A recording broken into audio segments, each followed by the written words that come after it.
చివరగా చెప్పండి సార్, మీకు సాయిబాబా అంటే అపారమైన భక్తి.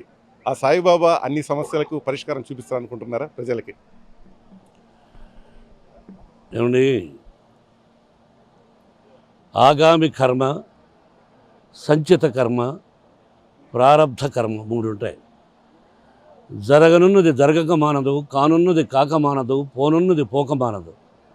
భగవంతుడిని దర్శనం చేసుకుని ఆయనకు సాష్టాంగ నమస్కారం చేసినంత మాత్రాన మనం ఈ జన్మలో కానీ ఇంతకు ముందు జన్మలో కానీ మన తల్లిదండ్రులు ఎవరు చేస్తుంటే అనుభవించక తప్పదు మనం. కాబట్టి భగవంతుడిని అటువంటివి ఏమైనా ఉంటే తప్పించు స్వామి సాయినాథ, వెంకటేశ్వర, పరమేశ్వర. తెలిసి చేసినా తెలియక చేసినా తప్పు తప్పే. మనం కారులో వెళుతుంటాం, చీమలు చచ్చిపోతాయి, అది కూడా పాతకమే. నేను ఈ మధ్య పుస్తకం తెలిసినా చదివితే ఆశ్చర్యం. ఇది మనం ఏం చేయగలం? చీమలు ఎక్కడున్నాయో వెతుక్కుంటూ వెళ్ళగలమా? సృష్టి తెలిసి చేసినా తెలియక చేసినా తప్పు తప్పే.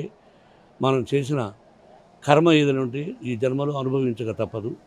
బాబా మన అందరినీ కాపాడాలని కోరుకుంటాను. చివరగా కన్నప్ప పేరుతో సినిమా తీశారు, ఒక భారీ బడ్జెట్ సినిమా. అది ఏ విధంగా ఉండబోతోంది? తెలుగు ప్రేక్షకులకు చాలా ఎక్స్పెక్టేషన్ ఉంది ఆ సినిమా మీద. భారతదేశంలోని ఒక గొప్ప చిత్రం అవుతుంది కన్నప్ప. విష్ణు కష్టార్జితం.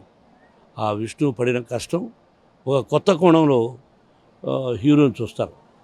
విష్ణువు నా సన్నైనా ఆ కోణం వేరేగా చెప్పడం కాదు.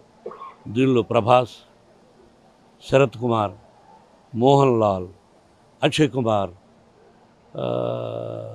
And Mohan Babu and and and hero కథానాయకుడు విష్ణువర్ధన్ బాబు అందరూ కష్టపడి చేశాం.